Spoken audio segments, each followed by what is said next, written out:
Cintia, cuando quieras, por favor. Dale. Bueno, la maestría en desarrollo rural se complace en tener una nueva tesista y candidata al título de magíster en desarrollo rural. Así que bueno, realmente nos da mucho gusto. En la ciudad de Buenos Aires, a los 5 días del mes de noviembre de 2020, se reúne a través de videoconferencia el jurado designado por la Escuela para Graduados Ingeniero Agrónomo Alberto Soriano de la Facultad de Agronomía, cuya finalidad es examinar la tesis de la candidata al grado de magíster de la Universidad de Buenos Aires, área de desarrollo rural, ingeniera Andrea Tatiana Pino Rodríguez. Este jurado está integrado por las doctoras Florencia Magdalena Méndez, Verónica Trippin y la magíster María Luz Aquilante Cosobón. La tesis versa sobre el tema género y territorio en la participación de las mujeres en una asociación del delta inferior del río Paraná, Argentina. Y el director de tesis es el doctor Carlos Javier Cohen-Ross. Bueno, en términos de cómo se desarrollará esta presentación, esta defensa, la tesista tiene entre 40 y 60 minutos para exponer.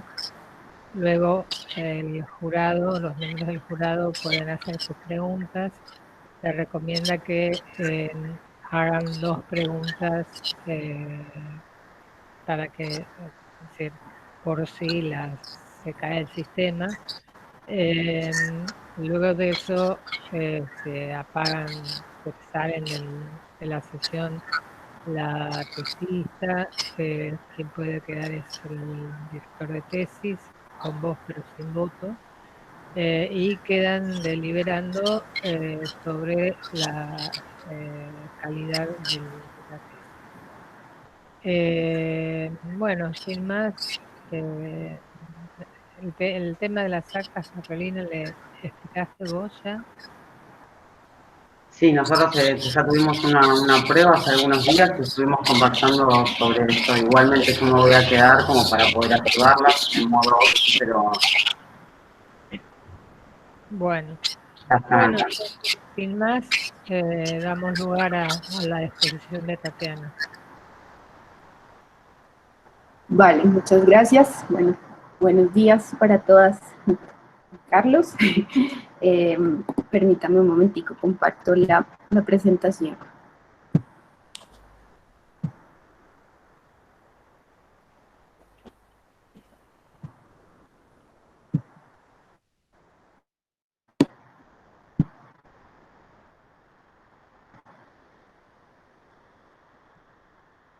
¿Me avisan si la están viendo? ¿Ya en modo de presentación? Se ve bien. A ver, en modo presentación. Ok. Bueno, en primer lugar me gustaría agradecer enormemente a mi comité académico. Sin ellos no estaríamos en esta instancia. A Carlos, mi director, y a Cintia, mi codirectora. De verdad que muchas gracias por todo el apoyo, el acompañamiento, la guianza y pues todo a través de la distancia. Muchas gracias. En segundo lugar, quiero agradecer a los jurados, a la doctora Verónica, María Luz y Florencia por la lectura tan rigurosa y cuidadosa que hicieron de mi trabajo de investigación. Me sentí muy conforme con los dictámenes que hicieron, tuve en cuenta muchas de las sugerencias y los comentarios y las reflexiones que plantearon, entonces también les agradezco. Bueno, ahora sí vamos a dar inicio a la presentación. Entonces, como ya había anticipado Cintia, el título de Género y Territorio, la participación de las mujeres en una asociación del delta inferior del río Paraná en Argentina.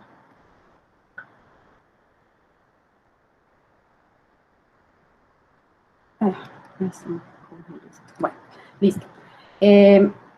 La manera como voy a abordar la presentación es el contexto, el problema, la metodología, los resultados, un capítulo, digamos, una parte de reflexividad y por último unas conclusiones y recomendaciones.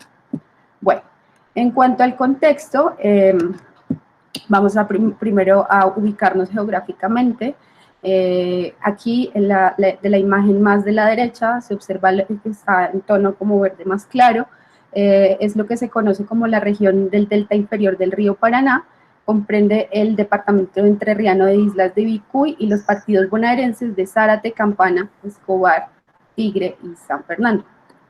Ahora, Tatiana, discúlpame, no se ve bien, o sea, se ve en chiquitita la presentación, si vos la podés poner a proyectar porque no, yo solo veo como la carátula. Claro, sí, sí, o ponerlo en modo presentación, no sé si podés hacer eso. Estaba en modo presentación, pero no sé qué. Fíjate que es donde dice reproducir ahí el costadito, presentación de diapositivas, que tenés como si fuera un play. Arriba. Arriba. Gracias. No sé. Ya, reproducir. ¿Será que ahí ya? ¿En pantalla completa? Aún no. No. Espérenme, dejo de compartir y vuelvo a compartir, a ver.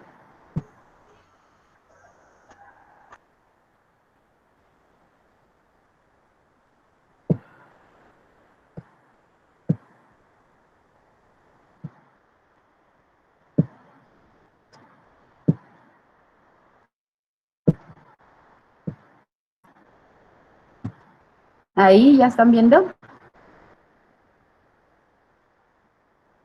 Se ve bien, no se lo ha jurado, yo lo veo bárbaro. Sí, perfecto. Perfecto, ahora sí. Listo. Bueno, entonces, como venía diciendo, esta región verde claro es lo que se conoce como el delta inferior del río Paraná. Bueno, ahora ya como para ir contextualizando un poco más, digamos, la zona en relación con los sujetos sociales que interactúan con el territorio, hice esta diapositiva en la cual voy a ir describiendo diferentes características generales. Entonces, la primera es como delta inferior del río Paraná, visto como el ecosistema de humedal. Entonces, tenemos que este es un ecosistema de un humedal costero de agua dulce que en el 2016 fue declarado de importancia internacional por el convenio Ramsar. Pues esta es una zona, un macroecosistema de humedal, de islas, que se caracteriza por tener la forma de una palangana, en la cual en la parte interior tiene vegetación de pajonal o pantanosa, y en los márgenes pues hay vegetación más de tipo arborescente. Esta región del delta sufre inundaciones periódicas del río Paraná y crecientes del río de la Plata, que son llamadas sudestadas. Ahora, desde la mirada de la comunidad, tenemos la isla, que es la manera como nombran su lugar, y en el cual es el lugar donde han llegado varias olas de migrantes en diferentes momentos, a finales del siglo XIX y a principios del siglo XX. Estas olas de migración pues vinieron de países de Italia, España, Portugal principalmente, y pues se ubicaron por los diferentes cauces de los ríos que hay en esta sección. Desde el primer momento que llegaron los habitantes, los colonos, los pioneros a este territorio, empezaron a hacer obras para controlar el agua, con el fin de hacer, digamos, de este territorio agreste un lugar habitable y que fuera propicio para lo que sería como la producción agrícola, que era como la tradición que tenían en sus países de origen. Y la última parte es desde una visión productiva, entendiendo que esta zona también es denominada como la zona del núcleo forestal, la cual se convierte en un nodo de producción maderera que se ha especializado desde la mitad del siglo XX en producción de maderas de salicáceas para fines principalmente para abastecer la industria papelera, y pues estas especies son porque digamos que soportan la anegación, periodos de anegación. Bueno, entonces aquí ya empezamos a notar cómo hay diferentes posturas territoriales, cómo los diferentes agentes empiezan a a registrar el territorio. Bueno, entonces ahora sí vamos a ir con el problema que se abordó en la tesis. La pregunta principal era cuáles son las maneras en que las cuestiones vinculadas al género y al territorio influyen en la participación de las mujeres que integran la Asociación Isleños Unidos 2. Entonces aquí ya tenemos lo que están moraditos, son los 3 tópicos de interés: el género, el territorio y la participación. Vamos a ver un poquito de la Asociación Isleños Unidos 2. Aquí podemos observar una fotografía, algunos de las socias y de los socios de la asociación, junto con el logo de su organización. Esta es una organización vecinal que se crea en el año 1994, hasta el año 2000 obtiene su personería jurídica, y es en el año 2002 que empieza a funcionar de modo permanente, como hasta la actualidad. Se definen a sí mismos como una organización no gubernamental que nuclea a los vecinos de Zárate, Campana y San Fernando con la finalidad de favorecer a la sociedad isleña. Bueno, ahora algunas generalidades de la metodología. Primero, pues es un estudio de caso, no busca ser explicativo de toda la participación de todas las realidades sociales. Entonces es un estudio de caso. Es una metodología cuantitativa en la cual se hizo etnografía, entrevista, observación participante, definitivamente pues a los lugares que pudimos ir, ¿sí? Cuando estuvimos en campo, o las personas que nos atendieron, fue como las posibilidades de estar en reuniones, asambleas, días del isleño, día de la Virgen, donde nos permitieron la participación. Después hubo una perspectiva del autor, en la cual se privilegió la mirada de los actores, principalmente pues dependiendo del significado y de las acciones que tienen en ese contexto. También puse especial énfasis o atención, perdón, a los lugares ocupados, cuáles eran los lugares que eran ocupados tanto por hombres como por mujeres, por cuáles lugares, digamos, circulaban, y bueno, eso. También tenía una perspectiva crítica, la cual pues me hacía como estar pendiente pues a las relaciones normalizadas que permitían, digamos, la opresión de las mujeres, mucha atención a las categorías que tenían como orden esencialista, y también a los discursos públicos versus a lo que podría decirse como la realidad. Entonces, también una mirada multiespacial y multiactoral, también derivado con lo que mencionaba en el punto 1, de cómo las posibilidades que se materializaron en el campo, cuáles fueron los lugares que efectivamente pudimos ir a visitar y a las personas que pudimos ir a ver, ¿sí? Entonces allí visitamos empresas, visitamos escuelas, visitamos la escuela del obispado, bibliotecas comunitarias. Entonces, ¿cuáles lugares visitamos? Muchos. Bueno, y por último, siempre un conocimiento situado, una reflexividad, porque es muy importante saber quién habla y desde dónde se habla. Esto para mí fue muy importante, sobre todo en el proceso de la escritura y de la reflexión, digamos, de lo que había visto en campo, porque me permitía como contextualizar un análisis más, bueno, sin ser tan pretencioso, ¿no? Como más aterrizado. Bueno, ahora pasemos a los resultados.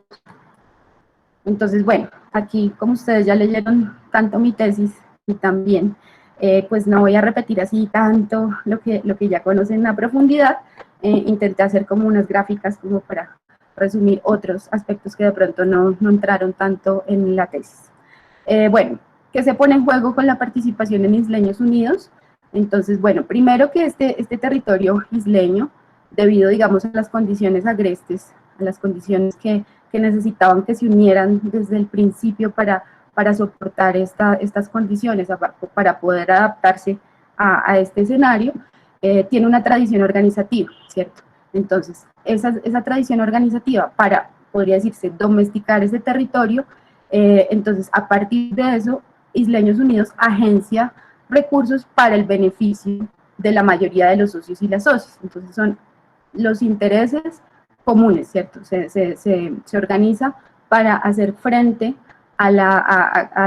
digamos, a lo que podría ser como los otros agentes. Entonces, en esos planes de isleños, entonces son las acciones encaminadas a hacer la isla más habitable, a mejorar las estrategias de movilidad, como por ejemplo el caso concreto, cuando estaba yo en el trabajo de campo, era lo de en ese momento estaba el proyecto para la salida a la Ruta 12, ya después pues eso salió, perdón, un momento.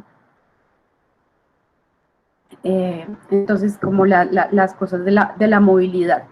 Después, eso no quita que internamente en isleños no haya diversidad de posturas, ¿sí?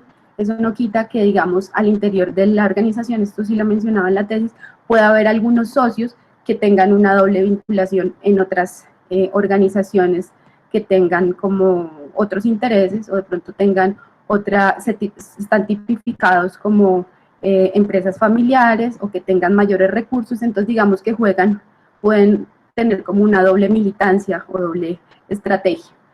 Entonces, a pesar de todas esas posiciones que pueden estar encontradas en el interior de isleños, se encuentran para hacer frente a las cosas que tienen relación con la productividad y la habitabilidad.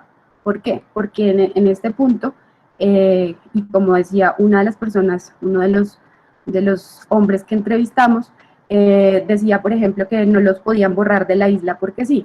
¿A qué se refiere eso de que no nos podrán borrar de la isla porque sí?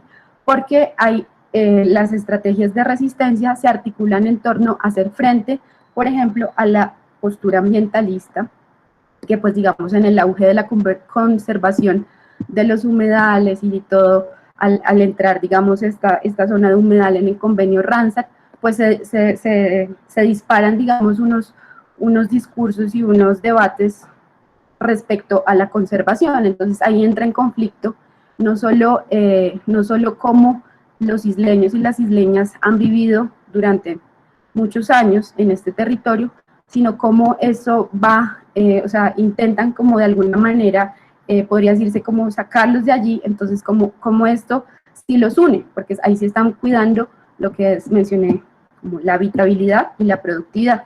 Entonces bueno, en la tesis yo nombraba que la posición de isleños pareciera que muchas veces es hacerle frente al monopolio, digamos, territorial de las grandes empresas forestales, ¿sí? Pero también es hacerle frente, digamos, a este tipo de posturas que ellos consideran que van en contravía a la manera como ellos o tienen una relación con el territorio. Entonces, esas son como las cosas que más se ponen en juego con la participación en Isleños Unidos.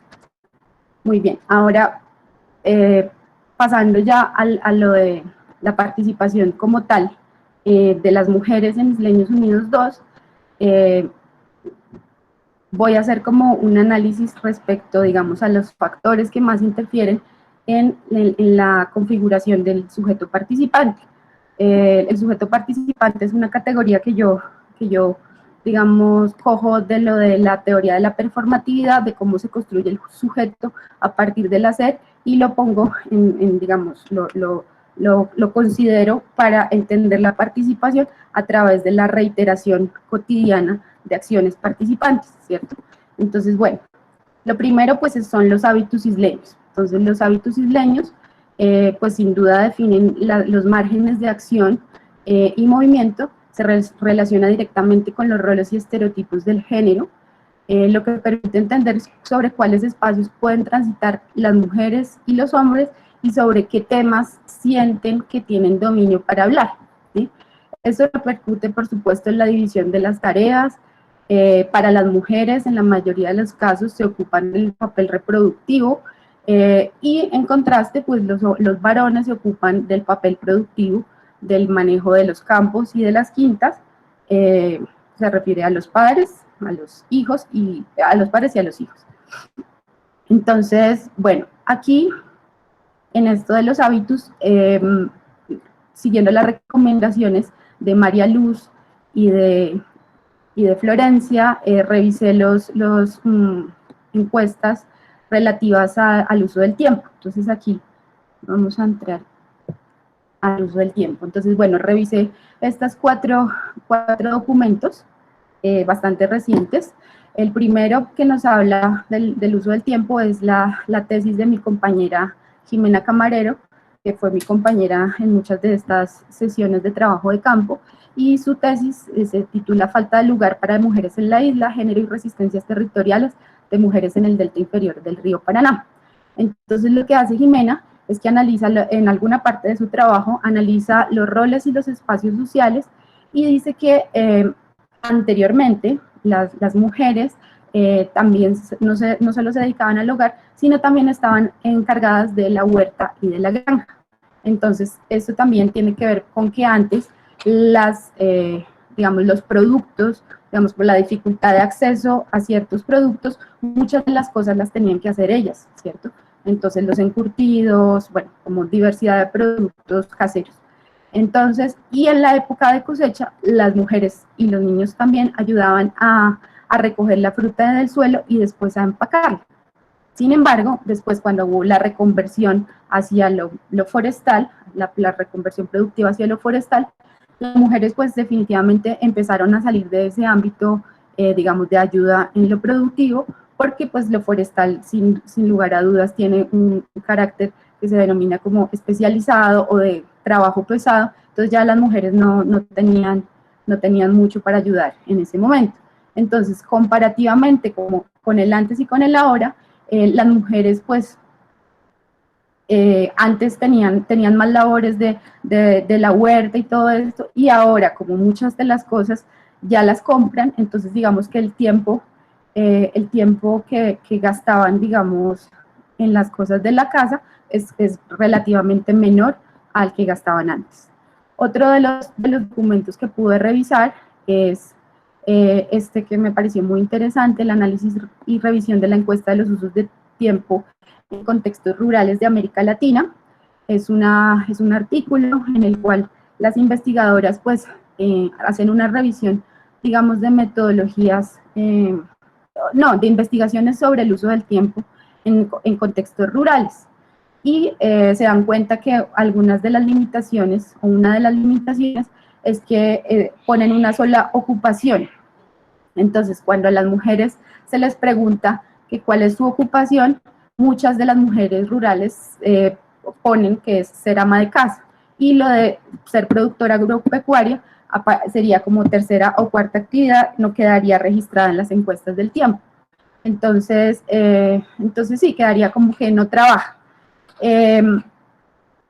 Otro documento que revisé, que es bastante reciente, es de marzo de este año, es el dossier estadístico de conmemoración del 109º Día Internacional de la Mujer, del INDEC.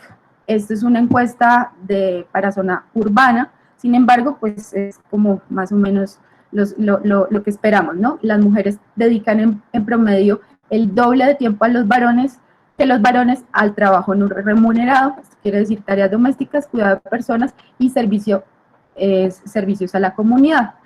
Esto también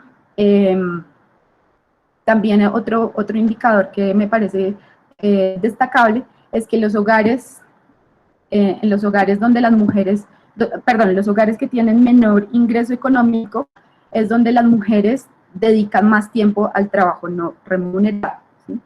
Y por último, la encuesta nacional sobre el uso del tiempo y trabajo no remunerado de junio de este año. Aquí pues lo mismo, ¿no? 8 de cada 10 mujeres realizan tareas domésticas versus 4 de cada 10 hombres. Las mujeres que perciben ingresos, las mujeres perciben menores ingresos que los hombres, lo cual afecta directamente la autonomía en las ocupaciones que puedan tomar. Bueno, otro aspecto que influye sobre la construcción del sujeto participante es la edad. La edad demarca muchas acciones posibles para participar, y dado que no hay muchas opciones laborales o escolares para las mujeres en la isla, las mujeres jóvenes en la isla, pues ellas tampoco encuentran mucha afinidad para participar en este tipo de espacios, porque no se sienten convocadas. Aquí tengo un errorcito. Bueno, ahí en lugar de residencia no es lugar de residencia, sino interés en el territorio. Más que importar el lugar del origen, si es nacida o criada en la isla o si es isleña por adopción o estar viviendo como tal en la isla, lo que importa es la relación con el territorio y si tiene intereses que quiere movilizar, ¿sí? ¿Qué quiere decir esto? Si tiene intereses productivos, si tiene intereses de socialización, si tiene intereses para vender sus emprendimientos, eso es un factor que determina como que pueda haber como posibilidad de construir un sujeto participante.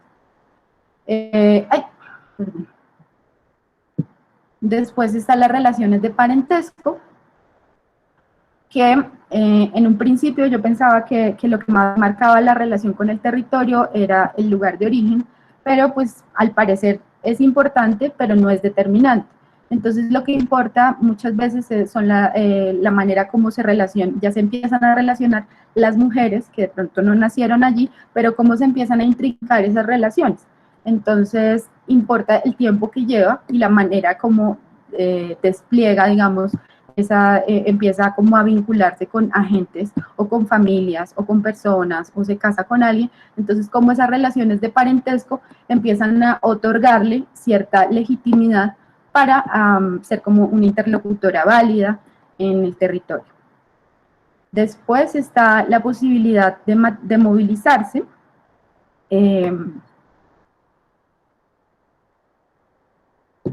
Esto se relaciona directamente con las posibilidades materiales socioeconómicas de las mujeres. Tiene que ver también con la autonomía que ellas tienen para movilizarse. Digamos, si las mujeres cuentan con su medio de transporte propio, si saben manejar, o si cuentan con recursos económicos para pagar el ferry o la gasolina de su vehículo, ese tipo de cosas. ¿Qué tantas posibilidades económicas o independientes, digamos, o de ser autónomas tienen para movilizarse? Definitivamente pues influye la manera como pueden efectivamente participar.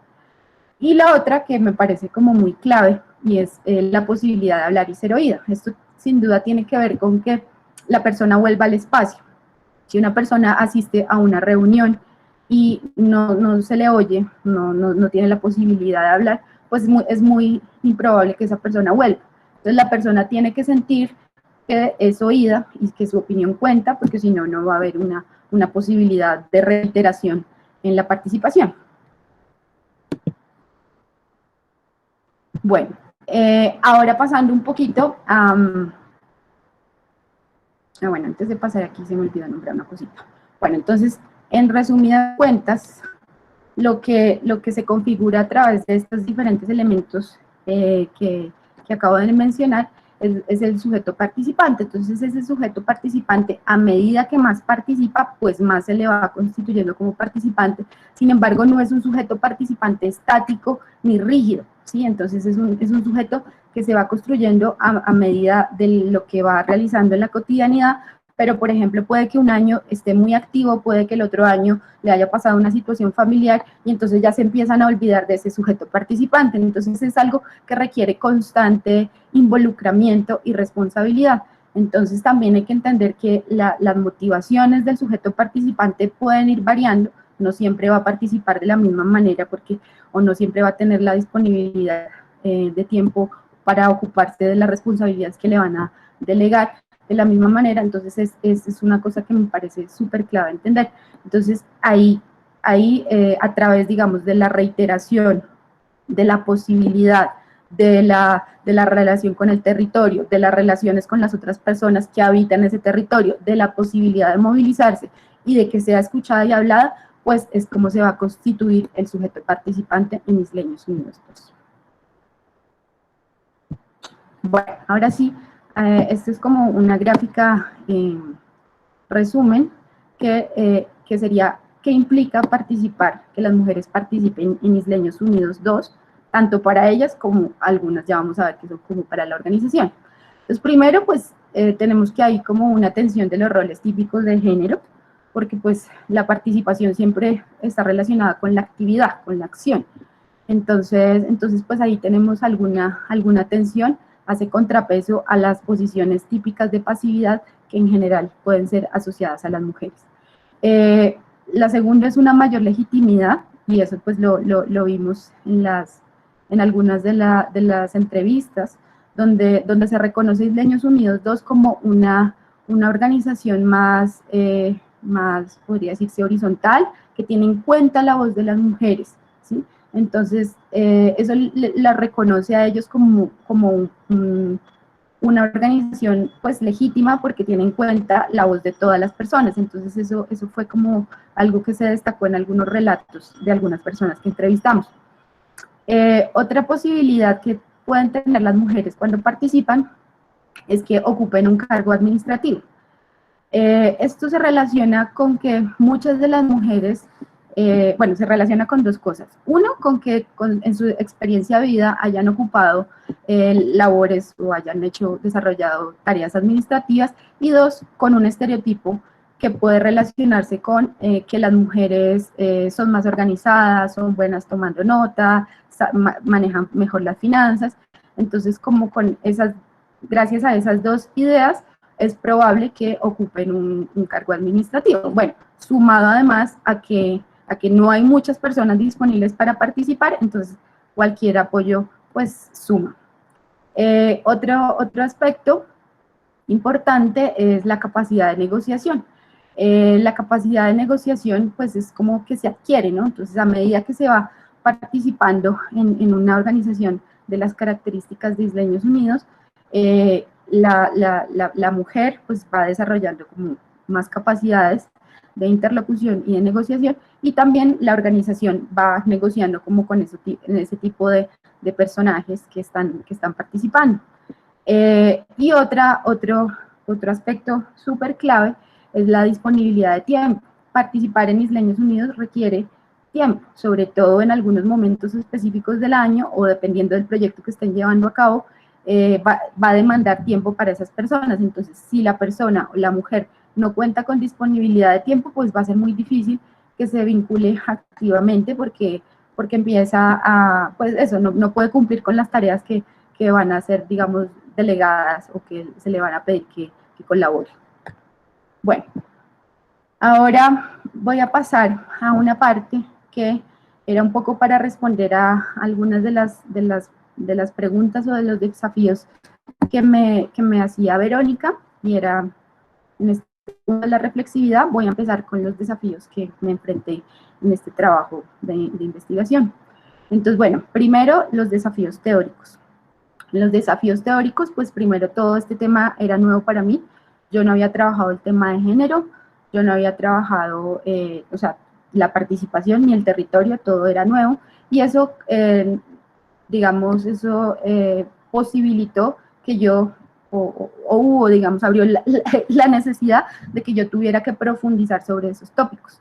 De ese trabajo hice una revisión profunda de cada uno de los tópicos. Ese trabajo fue el trabajo que yo presenté para mi especialización en desarrollo rural, que lo defendí hace más o menos 2 meses.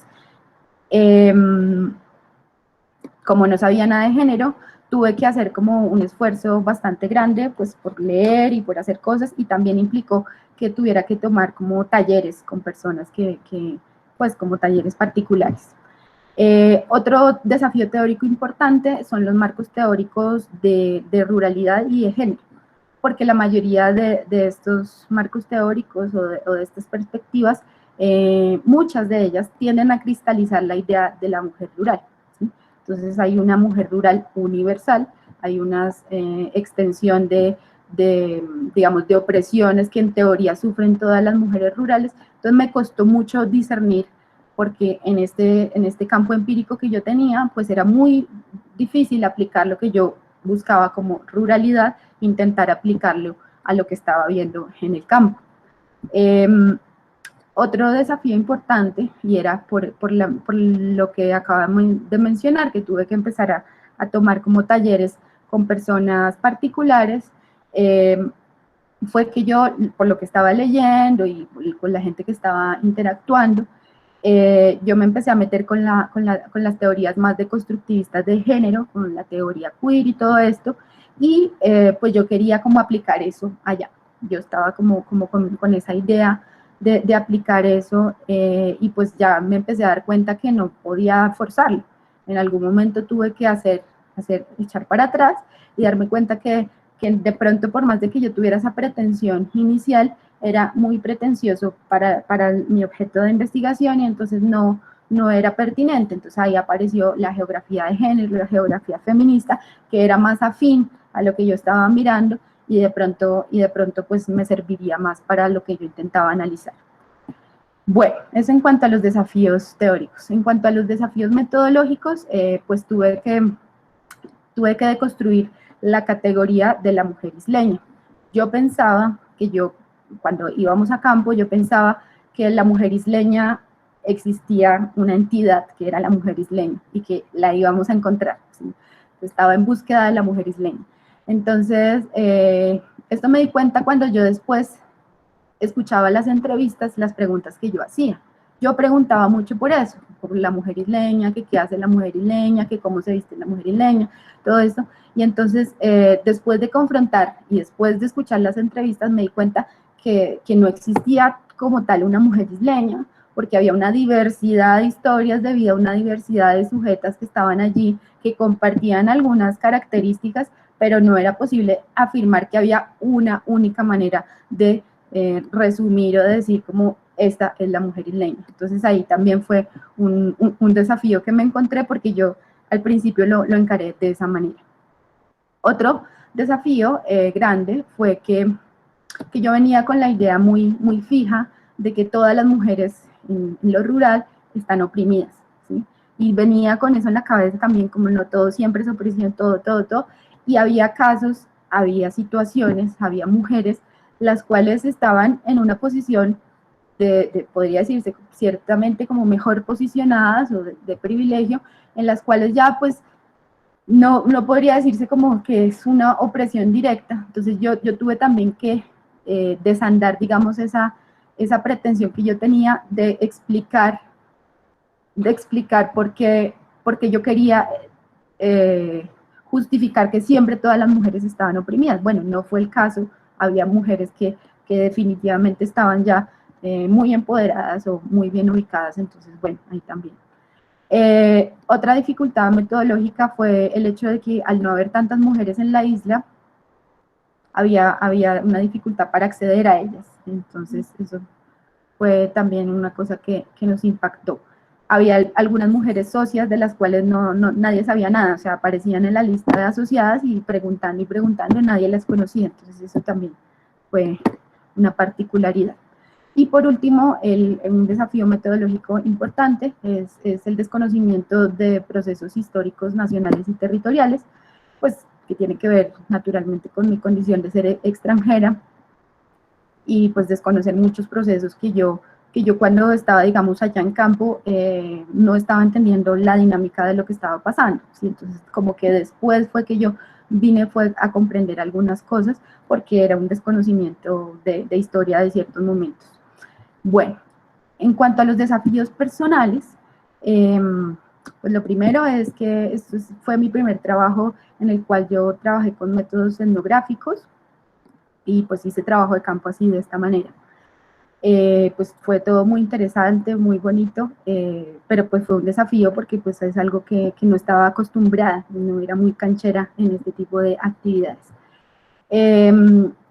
También para esbozar un poco los desafíos y también como dándole paso a la reflexividad, aquí pues me permito hacer un ejercicio de autoetnografía, en el cual, en este collage que están viendo acá,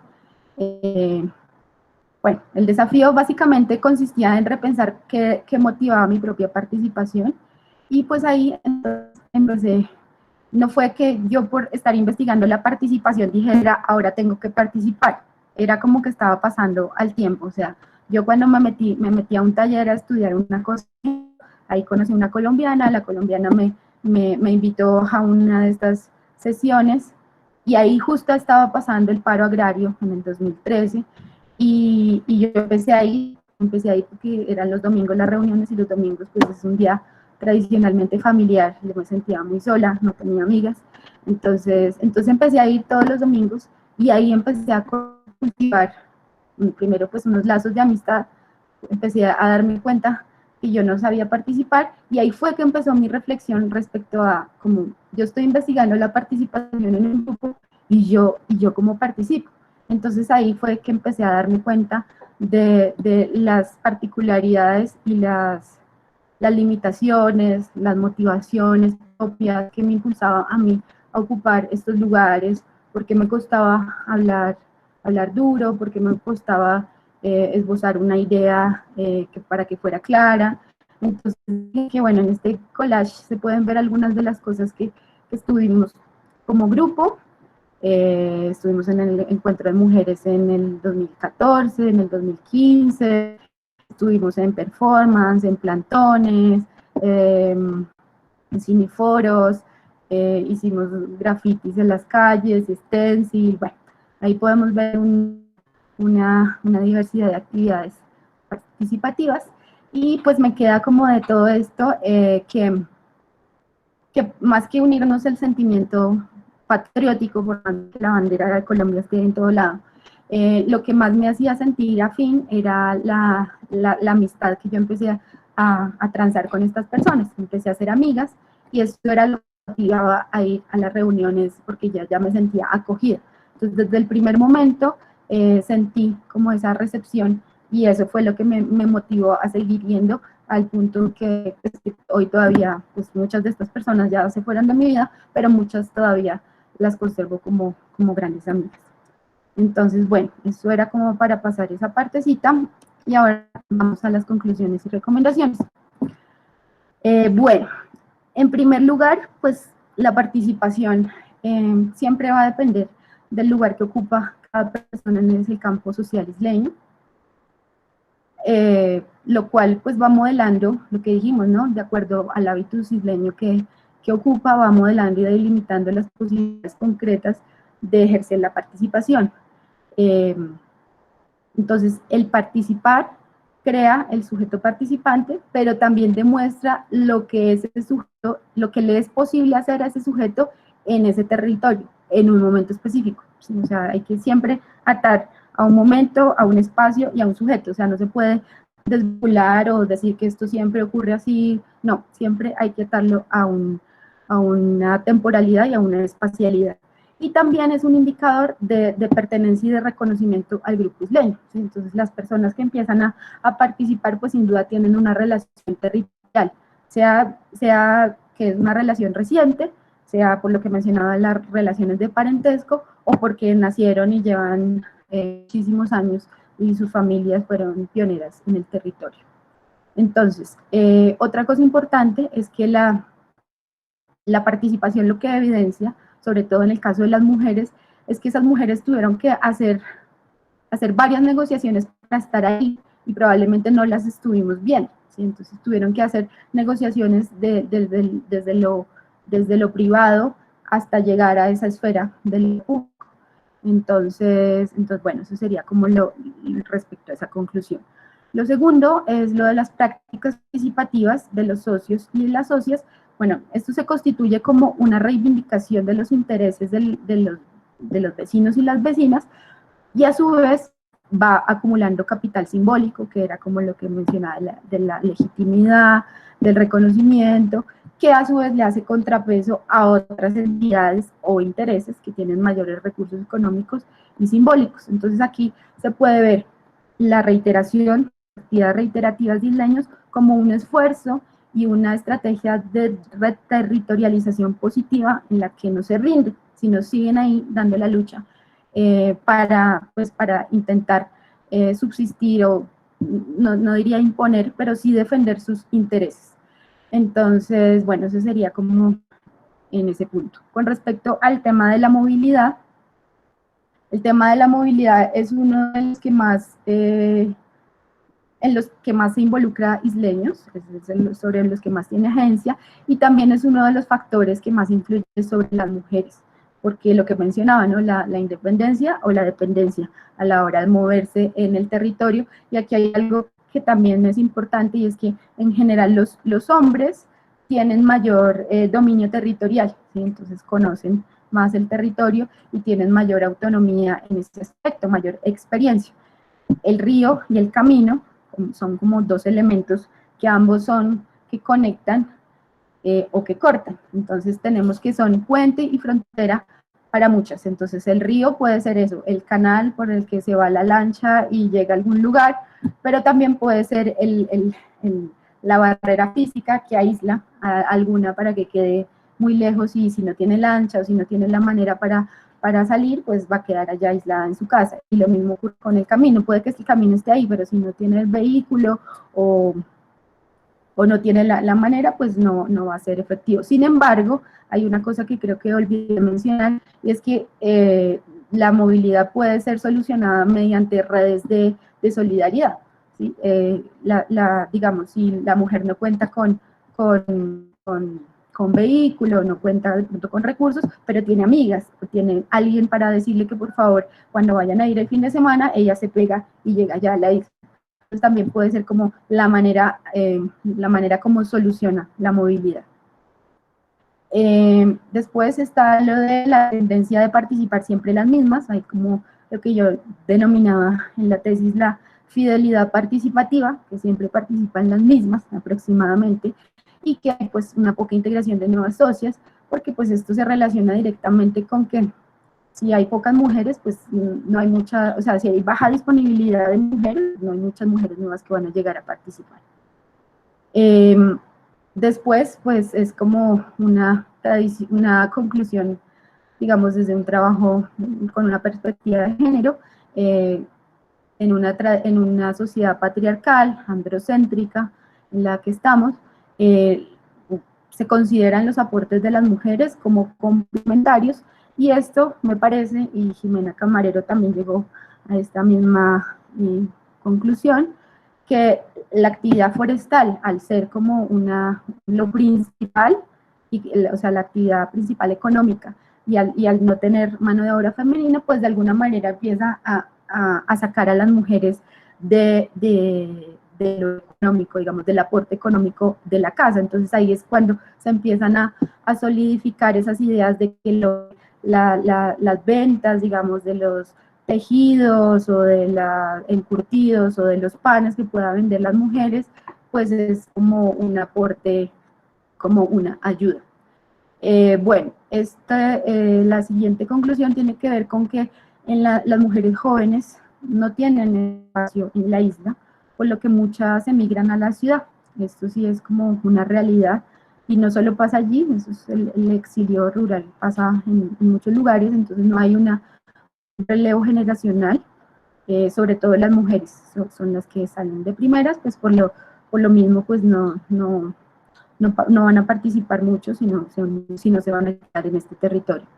Esto ya lo había mencionado, pero pues se concluye eso también, que no hay una única motivación, ni es fija, sino que se van moviendo diferentes motivaciones de acuerdo a lo que necesiten resolver en ese momento concreto.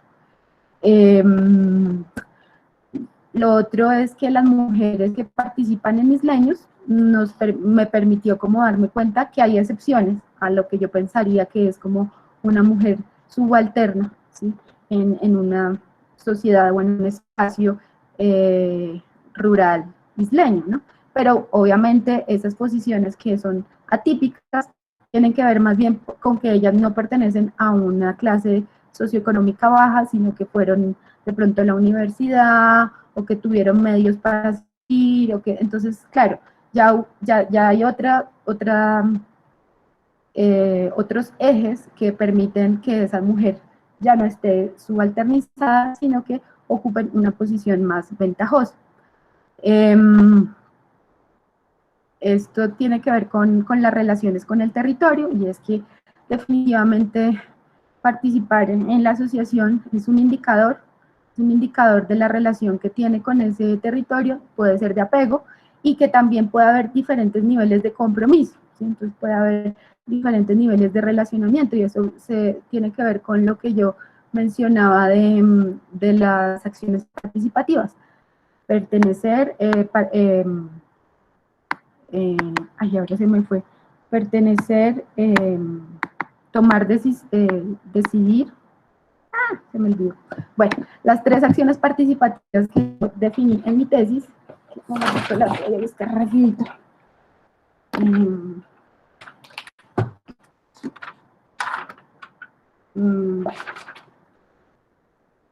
No sé. Así ya. Pertenecer, opinar y decidir. Opinar era la que me faltaba. Pertenecer, opinar y decidir, pues, o sea, esos son como los diferentes niveles de participación. Entonces una persona simplemente puede no hacer parte de la asociación, pero puede ir a opinar, o lo mismo, puede pertenecer oficialmente, está inscrita, pero nunca va a la reunión. Entonces puede haber, o sea, esa manera de relacionarse, o esa manera de participar, de alguna manera está indicando que hay una relación, pero que de pronto no tiene tiempo o no tiene disponibilidad para comprometerse con esa organización. Y la última conclusión es el reconocimiento de que el trabajo de campo, cuando nosotras preguntábamos en el campo, en las entrevistas, sobre la participación, sobre las mujeres, sobre estos temas que estábamos averiguando, pues sin duda eso tiene una intervención, o sea, estábamos interviniendo sobre estas porque están preguntando esto. Entonces ese reconocimiento de que el trabajo de campo, pues sin duda interviene en el campo social, objeto de estudio. Ya para ir cerrando, las recomendaciones es, bueno, primero se recomienda, estas son recomendaciones para quien investigue la participación. Para investigaciones futuras es necesario incluir siempre encuestas de uso del tiempo para evidenciar las limitaciones de agencia asociadas a la exclusividad de las tareas que soportan generalmente las mujeres. Como ya vimos en la diapositiva donde comparaba los 4 documentos fuentes del uso del tiempo, pues ahí se puede ver que eso es un insumo fundamental para tomar decisiones y de alguna manera sí se puede analizar cómo están ocurriendo las relaciones en el hogar y cómo la recarga de tareas incide negativamente para que las mujeres no puedan hacer otras cosas, ¿cierto? Después es como que cuando uno realiza un estudio de las acciones participativas, siempre tiene que ser o sea, específicamente a un grupo de personas, uno no puede analizar la participación como de manera general, siempre hay que hacer ejercicios de reflexividad y alejamiento, y también debe incluir ejes interseccionales. La interseccionalidad es clave para dar cuenta de la problemática de manera más amplia, y también intentar reconocer algunas situaciones opresivas que puedan quedar invisibilizadas o que no sean tan evidentes. Y por último, cuando se investigan estos temas, hay que tener una responsabilidad y una ética investigativa muy alta, tanto individual como grupal, porque estamos hablando de personas y porque estamos hablando de una organización que todavía está vigente. Entonces, lo que se dice, lo que se concluye, hay que tener mucho tacto con ese tipo de información, que pues lo que se va a decir al final. Entonces, bueno, eso sería todo. Muchas gracias por la atención prestada.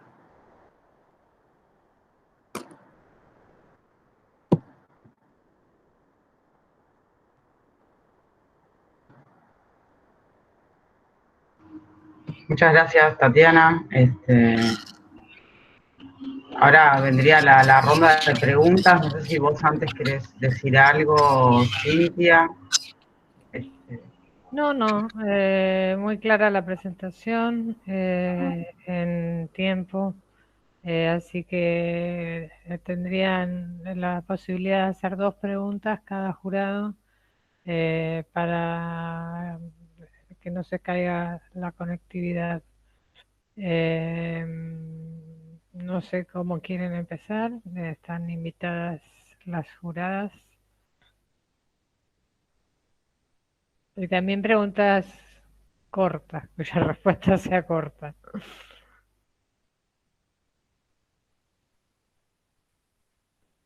Bueno, puedo empezar.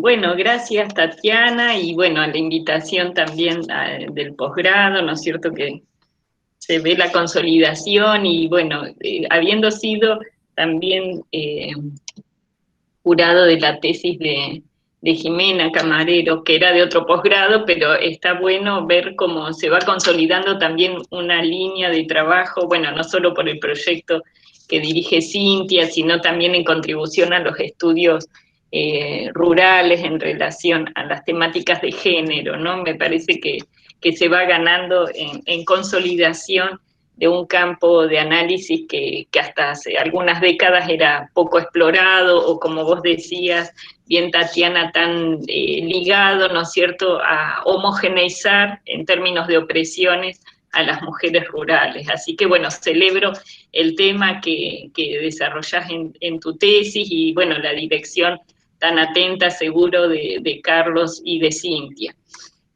Bueno, no quiero reiterar lo que yo había señalado en el dictamen, ¿no? Porque, bueno, de alguna manera era pensar desde tu tesis la potencialidad que tienen estos trabajos que nos hacen correr de las disciplinas, que es un trabajo tan interpelador también para las formaciones de grado, ¿no? Y volcarnos, digamos, a pensar en diálogos no solo desde distintas teorías, apostar en tu caso a meterte en un lugar inexplorado que era la etnografía, y además pensarla en clave de teoría feminista. Me parece que se refleja todo el tiempo, bueno, este interés para tratar de historizar el territorio y tratar de comprender desde las propias voces de las mujeres, tal como señalabas, cómo se piensan desde la participación, ¿no? Y en esto que vos enfatizaste, me parece más detenidamente en la presentación, vinculados al uso del tiempo, me parece que, bueno, cómo se torna un desafío para quienes hacemos estudios rurales y posamos la mirada en relación a las relaciones de género, de cómo la geografía del género feminista nos nutrió, digamos, para pensar esas espacialidades diferenciadas ante actividades que se han tornado más hegemónicamente masculinas, cuando además avanza un tipo de matriz que homogeneiza los territorios. Como en esa homogeneización hay una clara masculinización, pero bueno, vos observás como esas rendijas, esos lugares, ¿no es cierto?, de fuga, esos quiebres desde los cuales pensarse como mujeres en la participación en ese contexto particular. Y además, como nada de esas transformaciones en los territorios, ese avance de la masculinización, no puede pensarse sin la articulación con el tiempo, ¿no? Para mí eso es un hallazgo muy interesante, porque da cuenta, como vos decías, de poder moverse, y cómo en ese moverse siempre está involucrado el espacio y el tiempo, ¿no? En esos también tiempo de moverse, pero al mismo tiempo los tiempos de espera, ¿no? Porque son quienes a veces gestionan ante agentes estatales ciertos temas, la escuela, digamos, siempre la mujer tiene como ese lugar, también como trabajo no remunerado, ¿sí? Esos tiempos de espera en relación a moverse, pero además de la gestión de cuestiones familiares de las cuales los varones se desentienden, que tienen que ver también con los cuidados, ¿no? Entonces, sobre este tema, me gustaría saber también, en el seno de la asociación, bueno, cómo pensar también estos temas, cómo se nutren desde las experiencias intergeneracionales, cómo aparece la acción pedagógica, podríamos decir, de la experiencia de algunas mujeres, viendo los rangos de edad, es claro, sí, en los usos del tiempo, cómo las crianzas, el cuidado lleva un tiempo, digamos, en un determinado momento de la vida, de las trayectorias familiares, que luego, digamos, puede habilitar o obstaculiza en general la participación. Y entonces, bueno, como si vos pudiste observar en el seno de la asociación, cómo se da ese nutrirse desde las experiencias intergeneracionales, y cómo esto se potencia también como acciones pedagógicas en ese espacio que creo que es un espacio de cobijo también en relación a ese espacio tan masculinizado de una actividad que homogeniza los cuerpos, pero que sin embargo allí aparecen esas rendijas. Y después otra pregunta, si habías tenido oportunidad de hacer alguna devolución con las mujeres, digamos, también nuestra acción pedagógica en relación a los hallazgos a los que arribaste en el trabajo de campo, ¿no? Como esa mirada que vos, bueno, señalabas al final, podemos advertir, ¿no es cierto?, estos señalamientos de cómo pensar la participación, bueno, cómo es nuestro ida y vuelta también en el seno del trabajo de campo para no pensar en un contexto extractivista, de explotación forestal, tampoco ubicarnos en el lugar de extractivistas en relación al conocimiento, ¿no? ¿Qué pasó allí? Bueno, por mi parte, agradecida y, bueno, paso la palabra a otra compañera. Bueno, yo sigo. Bueno, ante todo, muy buena la presentación. Siempre me pasa a mí que cuando escucho las presentaciones de las defensas de tesis son muy interesantes porque es como que le pone voz, le pones cara, digamos, a ese documento que uno lee, digamos, con mucho detenimiento. Entonces, bueno, agradecerte mucho también el formato de la presentación, que fue muy dinámico y me pareció sumamente interesante. Valorar también que hayas tenido en cuenta, digamos, los comentarios que te fuimos haciendo, sobre todo en lo que respecta, digamos, a pensar más sobre las encuestas de uso del tiempo, la visión, digamos, sexual del trabajo, ¿no? Un poco, eso es una de las preguntas en donde quería, como yo también centrar, digamos, sobre todo más duda e intercambio, ¿no? No sé si tanto para que puedas como contar un poco más y sobre todo desde tu experiencia.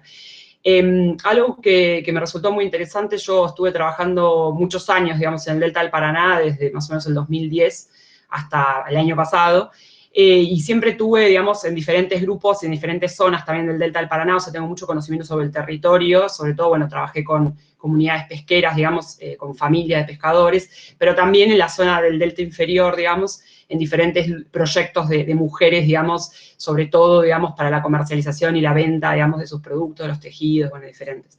Entonces, un poco, una de las cosas que me parecía muy interesante, digamos, si vos podías como contar un poco más ¿cómo pensás vos que se pueden dar también estrategias para generar mayor autonomía? Pero mayor autonomía no solamente, digamos, en la propia participación, o sea, ¿cómo pueden estas mujeres salir de la idea de la contribución de una ayuda, ¿no? De que lo que ellas hacen es una tarea como complementaria, donde justamente ese trabajo doméstico y de cuidados no remunerado, digamos, que se hace al interior de los hogares, que hay una gestión del hogar que es inmensa, porque justamente ahí cuando, o sea, parte de lo que nos dejan ver, digamos, las encuestas de uso del tiempo es que, sobre todo cuando vos tenés diferentes interseccionalidades, digamos, ¿no? Cuando, por ejemplo, no sé, tenés cuestiones también de la propia etnia, cuestiones de la cultura, cuestiones, digamos, que va complejizando los fenómenos, sobre todo también, digamos, la pobreza, porque obviamente que la clase social varía muchísimo, entonces imagino que quienes logran participar o quienes están, digamos, son de estratos bajos, la mayoría, digamos, sobre todo en el Delta del Paraná. Entonces, como todas estas cuestiones, digamos, que precarizan y que hacen a esta pobreza contribuyen, y sobre todo también pensado desde un punto de vista también del acceso a la energía, porque digo, en el caso de quienes habitan los isleños, los isleros, digamos, isleras, una de las cosas que tienen es, nada, cuestiones de el acceso a energía, acceso, por ejemplo, también al agua potable, hay todo un tratamiento sobre el agua, y también mismo también para, no sé, la calefacción que tienen que hacer, la leña, bueno, hay un montón de trabajo que eso también sobrecae, digamos, sobre estas mujeres, sobre esa gestión, sobre sus hijos, hijas, digamos, esos hijes que están también apoyando y están realizando estas tareas. Entonces, que vos cuentes un poco, digamos, cómo pensás que esto puede, digamos, ir superándose, sobre todo también pensando en, no solamente la cuestión de la visibilización de las tareas, digamos, de cuidado de domésticas no remuneradas, eso va a tardar muchos años porque es algo de la sociedad, digamos, en su conjunto, no solamente de esta zona en particular, pero sí que vos cuentes cómo pueden ellas, desde la propia organización en la que participan, qué estrategias vos pensás que se podrían dar adelante para generar esa mayor autonomía, ¿no? Esa autonomía, ya sea en también estos espacios o estas tareas que son masculinizadas, como el caso, digamos, de la actividad forestal o esto de lo agro-silvopastoril, porque digo, en algunos casos también hay mujeres que lo realizan, pero cómo vos pensás que podrían generarse estas estrategias, ¿no? Para como romper esta barrera, este estereotipo que hay detrás de estas tareas en el apoyo. Y después, también otra cosa que me parecía como interesante, que vos un poco lo mencionabas, y también en relación a la autonomía, tiene que ver con esto de el sentimiento de estar aisladas, ¿no? Este sentimiento de, al ser canales, digamos, el Delta, al estar como con un nivel de aislamiento, porque además también, digamos, en momentos sobre todo cuando tanto tienen su estado, como también, digamos, hay mucho momento durante el año, digamos, donde están hasta mismo las inundaciones que también vivencian y que es parte de moneda corriente, ¿no? Por parte del propio humedal y sus dinámicas. Entonces, que vos cuentes un poco también esto que contabas como las redes que había de solidaridad, digamos, de intercambio entre mujeres, cómo también se vivencia en esas experiencias, y vos pudiste percibir, por ejemplo, algunas situaciones de violencia de género, porque una de las cosas que a mí me pasó mucho fue detectar la naturalización de la violencia, ¿no? Por razones de género muy marcadas, o sea, donde en parte de es un poco todo el mismo, digamos, patriarcado atravesado en la isla, pero es interesante si vos podés como explayar un poco más qué observaste sobre esto, si detectaste alguna, o mismo estas redes, si también contienen en relación a la vivencia de la violencia. Sobre todo porque a mí me ha tocado, por ejemplo, entrevistar en su momento casos de, digamos, niñas que se casaron desde muy pequeñas, desde los 11 años, en donde ya a los 12, 13 tenían su primer hijo. Entonces, familias donde era la mayoría un pescador, por ejemplo, que era mucho más grande, tenía como 50, 60 años, y estaba como muy naturalizada, digamos, la cuestión de generar las familias desde muy joven, pero bueno, también un poco vinculado a esta violencia. Entonces, si vos podés contar, no para explayarme mucho más, pero solo si lo encontraste, no para... pero bueno, me parecía como muy interesante pensar cómo genera esta autonomía. Eso por mi parte. Muchas gracias.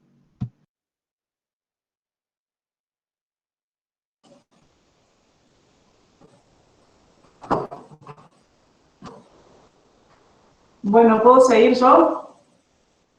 Bueno, felicitaciones, Tatiana, la verdad que muy lindo verte. Me encantó leer tu tesis, la leí con mucho detenimiento y disculpas por la tardanza, sé que fui la última en enviar el dictamen.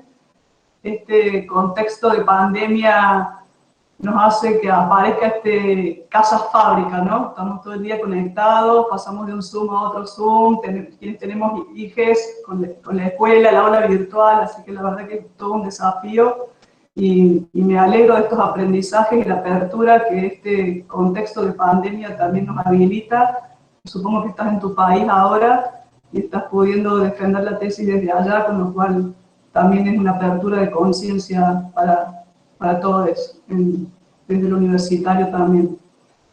A mí me encantó que sea una carrera de desarrollo rural donde las cuestiones de género casi nunca me habían llegado. Yo vengo trabajando en perspectiva de género y feminismo básicamente toda mi vida y los pedidos generalmente vienen de ciencias sociales, ciencia política. Entonces, bueno, me gustó mucho que en otras áreas no tan investigadas, estos cruces de la interseccionalidad y el género en el desarrollo rural y la ingeniería, ¿no? Como carreras más duras, se puede empezar a incorporar la mirada de género. Creo que fuiste mostrando todos los postulados del feminismo. Me encantó que en tu presentación cuentes de los desafíos que tenías, que no conocías y tuviste que investigar todo esto. Y se va notando eso, que has hecho toda la revisión bibliográfica e incluso sin explicitar concretamente cada uno de los postulados, la perspectiva de género, vas descubriendo esos conceptos a lo largo de todo el análisis, como la conciencia de género, el empoderamiento. Recién cuando decías que creías que estaban todas oprimidas, pero sin embargo te encontraste con algunas mujeres que estaban empoderadas, la división sexual del trabajo y la segregación también que se da dentro de la organización, porque no es una organización feminista, es una organización liderada por hombres, donde los puestos de toma de decisión son todos hombres y las mujeres ahí dentro desarrollan o cumplen roles más administrativos o vinculados a lo social. El uso y control de los recursos, la cuestión del dinero, cuando decías que para ir a participar necesitan tener su plata, poder pagar el transporte, tener a alguien que la lleve. Entonces se va desarrollando cada uno de estos conceptos, se va desarrollando en los hallazgos que vas teniendo a lo largo de toda la tesis. Me gustó mucho cuando contaste este aspecto subjetivo de cómo estoy participando yo en mi vida, ¿no? Entonces de golpe estás investigando y te surge esta situación en 2013 con colombianas y colombianos que forman este grupo en Buenos Aires para presentar sus demandas de autonomía también, el tema de las semillas, y poder unir con ese aspecto subjetivo tuyo que generalmente en la universidad también nos marcan como que hay que ser objetivos, no tenemos que manchar con nuestros intereses personales. Me pareció muy bueno eso, que lo cuentes hoy también, que lo traigas. Y sí me hubiese gustado leer más en la tesis, sobre ese paralelismo, sobre tu participación en ese grupo, la cuestión de la pertenencia. Vos hablabas de la participación con opinar, decidir y pertenecer, y creo que descubriste eso en Buenos Aires, en ese grupo de colombianas y colombianos en el país, y por ahí hubiese estado bueno hacer esa mezcla, aunque la universidad a veces no nos deja, ¿no? Porque hay que ser lo más objetivo posible.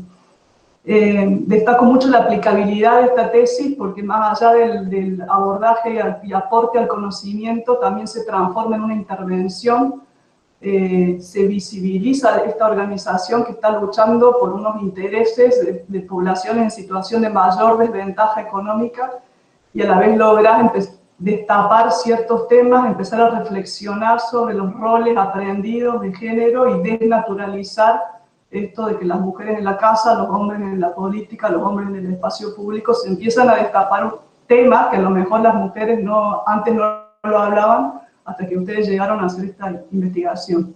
Saliendo incluso temas como la violencia de género, lo mencionas muy poquito, pero bueno, ya sería tema de otra tesis, quizás, investigar la violencia.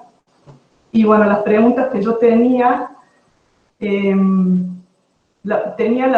la misma pregunta, muy parecida a la primer compañera. Quería saber si habías hecho una devolución a la organización, porque para las organizaciones es muy importante, porque para sobrevivir, esto también lo destacas en la tesis, todo el ecosistema de organizaciones con las cuales están interactuando, que hay ONG internacionales que manejan el dinero, que hay cooperativas, que hay sociedades. Bueno, haces un análisis muy interesante de cómo se van vinculando en estrategias de poder, de competencia, de tensión con otras organizaciones.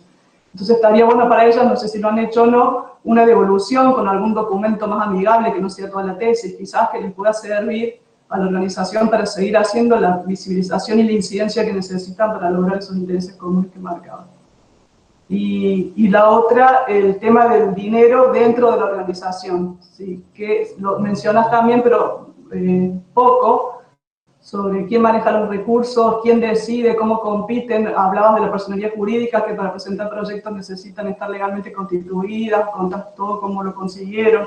Pero bueno, saber un poco más de esas dinámicas internas, más allá del dinero que las mujeres necesitan para participar, también el dinero de la organización en sí misma y qué dinámicas se generan ahí de poder. Gracias.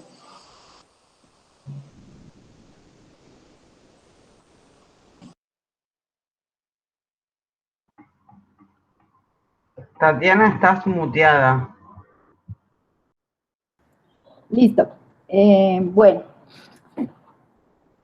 Bueno, con respecto a la devolución del trabajo a la organización, pues digamos que como tal mi trabajo no ha tenido una devolución, porque yo retorné a mi país en el año 2015, a finales del 2015, en noviembre, entonces no tuve como la oportunidad de volver a hacer la devolución. Sin embargo, participé en el 2015 de algunos trabajos, de algunos talleres de construcción de memoria histórica, y allí pues se hicieron algunas devoluciones, pero era como más que todo para la memoria. Entonces lo que hicimos con Jime fue como unos extractos de las entrevistas, y pues que eso era, pues ayudaba, digamos, de alguna manera a recuperar la memoria. Entonces sí sería bueno como en algún momento lo que mencionaba Luz, de hacer como un documento o algo más amigable que pueda llegarle a la comunidad o a la organización, que ya me tocaría pues coordinarlo como con Cintia. Me gustaría mucho, sería como un desafío también, como escoger qué elementos se podrían mostrar, que sean como que no vaya a ser, porque eso también fue otro desafío, ¿no? Que yo me sentía como muy juzgona, como que estaba juzgando mucho. Entonces decía, no, pero estoy diciendo como que no sea como un juicio hacia estas personas, sino que sea como en clave propositiva o en clave como sí, como que sea una cuestión que ayude y no que eche para abajo. Bueno, eso con respecto a las devoluciones. Con respecto a las estrategias para generar mayor autonomía, pues es complejo, ¿no? Es complejo porque estamos hablando de actores sociales pues que ya son como muy grandes, ¿sí? Ya tienen como unas dinámicas de vida muy marcadas. sería hacer alguno,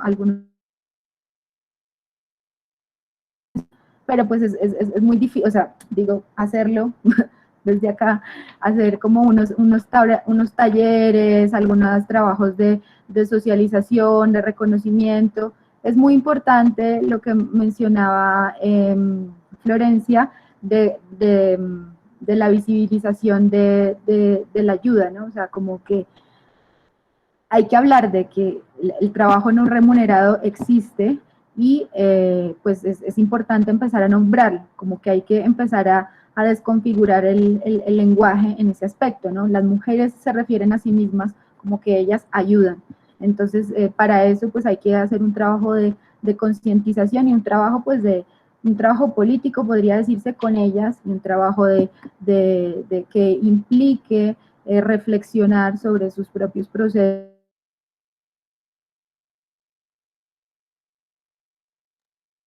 también en la casa, que lo que me parece complejo es porque ya son personas como muy adultas, ¿sí? Entonces ahí sí sería como un desafío, como llegar a hablar con estas personas frente a situaciones con las que han vivido toda la vida así, ¿no? Entonces creo que las estrategias para generar mayor autonomía, pues yo creo que ya hay algunas en el ambiente, ¿no? También están relacionadas con la asociatividad entre las señoras, la asociatividad que puedan tener las mujeres para vender sus productos, pero creo que lo fundamental es el reconocimiento del trabajo no remunerado y hablar de ello. Eso me parece que es lo principal. Romper el estereotipo de la ayuda, no, o sea, eso no va a pasar de un día a otro, y eso va a ser un trabajo que nos va a costar un montón, pero a mi modo de ver creo que pues, o sea, afortunadamente las nuevas generaciones o las generaciones de mujeres jóvenes ya están en la tarea y ya se está hablando mucho de esto. También hay unas responsabilidades, digamos, que ahí podría conectar con lo que preguntaba Verónica, de cómo lo intergeneracional se puede conectar, cómo las mujeres jóvenes podrían aportar a ese reconocimiento del trabajo no remunerado que hicieron sus abuelas o que hacen sus madres en estos contextos, pero o sea, es una complejidad muy, muy tremenda. O sea, yo pensaría que ya las mujeres jóvenes tienen adelantado un poco, porque ahora el feminismo y está en agenda pública y todas las mujeres estamos hablando de eso, pero hay algunas que todavía no están conectadas con esa información. Entonces yo creo que puede ser como desde las nietas que hablan con las abuelas, hablando así como feminismo en casa, pero también puede ser como la concientización propia, que al ver a las nietas o a las nueras que están hablando sobre ciertos temas, puede que algunas mujeres de mayor edad empiecen o de pronto sí se dan cuenta, pero pues no importa, o sea, porque ya está demasiado naturalizado como los modos de ser, ¿cierto? Entonces, bueno, ahí con respecto a eso.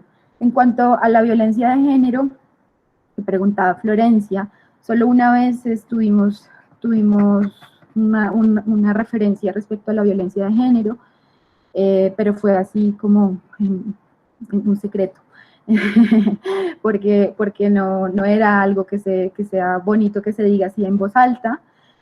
Cuando estuvimos visitando la biblioteca, había un folleto pegado en alguna parte que era como: si sufres violencia, como llámanos. Y en la biblioteca, justamente los espacios de las mateadas que se hacen con mujeres eran como espacios de contención, y una de las chicas, de las bibliotecarias, comentaba que algunas veces, ya cuando las mujeres entraban en confianza, manifestaban que pues eran víctimas de violencia de género, pero no era algo que fuese muy fácil de tocar.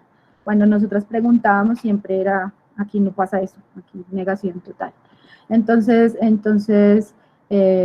claro, era muy difícil llegar a esos temas, o sea, sí lo preguntamos, pero nunca hubo como respuesta. La otra cosa que mencionaba Florencia respecto como a estos matrimonios infantiles, como casarse con mujeres, con niñas prácticamente, con adolescentes, también lo escuché una vez en el obispado, en la cual una señora me hizo un comentario en la cual hacía referencia como al incesto, como que había muchas prácticas que podían ser como eso, como abuso infantil, en las cuales las niñas tenían embarazos con, no sé, con retraso, y que eso se debía como a prácticas de incesto. Pero eso solo lo escuché una vez, no fue comprobado por nadie, nadie más dijo nunca nada, y también fue contado así como un secreto. Entonces, claramente, pues el tema de la violencia de género, pues sí requeriría como un muchísimo mayor involucramiento en este territorio, porque pues no es algo que te vayan a contar así inmediatamente, ¿no? Y más como, hola, aquí hay violencia, no va a pasar. Entonces, pues sí, eso sería como otra tesis, otro trabajo. Pero de que lo hay, existe, es real, así como también hay, digamos, el caso del aislamiento, de que hay lugares en la isla donde solo se llega por lancha. Eso es una realidad, hay mujeres que viven aisladas, que esas mujeres pues era muy difícil llegar, no sabemos cuántas eran, pero yo también escuché como un par de mujeres que vivían muy aisladas y que probablemente estén en una condición muy precaria de subsistencia o sí. Entonces no había manera como de llegar a ese tipo de personas, porque además no estaban agremiadas ni pertenecían a una asociación ni nada, sino no se sabía nada de ellas. Acabo de recordar que la directora del Centro del Obispado, cuando le preguntamos sobre la violencia de género, ella sí dijo de un rasgo típico de una mujer que sufría violencia, que ella como las identificaba, y era que cuando una mujer sufría violencia, estaba siempre pegada al esposo, no se separaba de él. Entonces ella nos dijo como ese tip para cuando estuviéramos como con las chicas, para darnos cuenta como un síntoma de posible violencia. Entonces ese fue el otro comentario, me acabo de acordar. Entonces, bueno, lo del aislamiento es real. Bueno, lo último que preguntaba Luz respecto a las dinámicas del manejo del dinero, pues las mujeres en la asociación han tenido cargos de tesoreras, han manejado los recursos, ¿cierto? Pero pues nosotros no entramos a profundizar así cómo era el manejo específicamente, porque eso es un tema como organizativo y privado, digamos, de la organización. Yo nunca tuve acceso y me daría vergüenza, como, o sea, en ese momento me daba vergüenza como preguntar cómo era el manejo de las finanzas. Sin embargo, ese caso puntual de la mujer que manejaba la tesorería, ella también hacía referencia a que eso le implicaba mucho tiempo. Una frase súper clara que decía que le daba la madrugada echando números. Era porque había un trabajo, digamos, que estaba ahí haciendo, administrativo, en el cual eso, dedicaba bastantes horas de su tiempo a hacer labores pues de tesorería, ¿no? Pero no sabría decir cómo era el manejo específicamente de la asociación o cómo eran las dinámicas, salvo ese caso específico de esa mujer. O sea, como que ella tenía experiencia administrativa y, digamos, había sido tesorera y después otra estuvo de protesorera, pero, o sea, las mujeres sí ocupaban esos cargos, pero no tengo más información al respecto. No sé si... ¿Qué otra?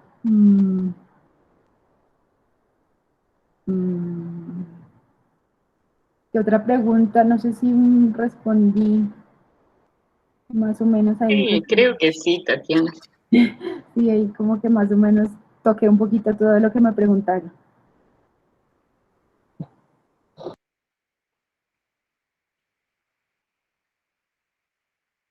Bueno, gracias. ¿Ninguna jurado tiene nada más para preguntar? Así también. No, por mi parte estaría. No, yo tampoco. Muchas gracias. No, ustedes, por favor. La idea es darle la palabra a Cohen Ross, el director de Tatiana, como para que pueda decir algunas palabras. Bueno, no, yo dos cosas. Uno, un placer haber trabajado con Tati. Y la verdad que no tengo mucho que decir porque creo que la mejor presentación de Tatiana, quien da cuenta muy bien de su trabajo, su reflexividad, su vocación, su compromiso, es ella, digamos. Creo que cuando uno la escucha, percibe todo ese proceso.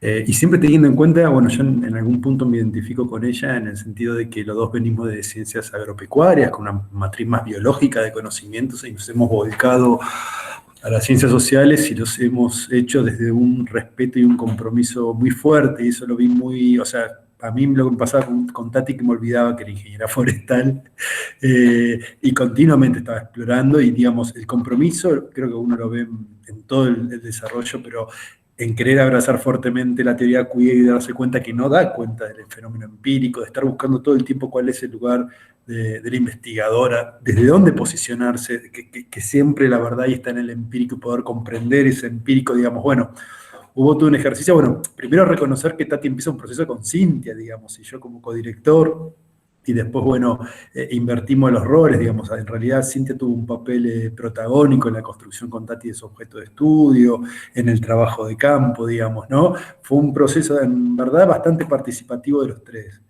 Y nada, me parece que Tati habla por sí sola, no necesita en ese sentido que nadie hable de ella. Creo que fue muy lindo trabajar con ella y muy lindo el producto del que llegó. Nada más.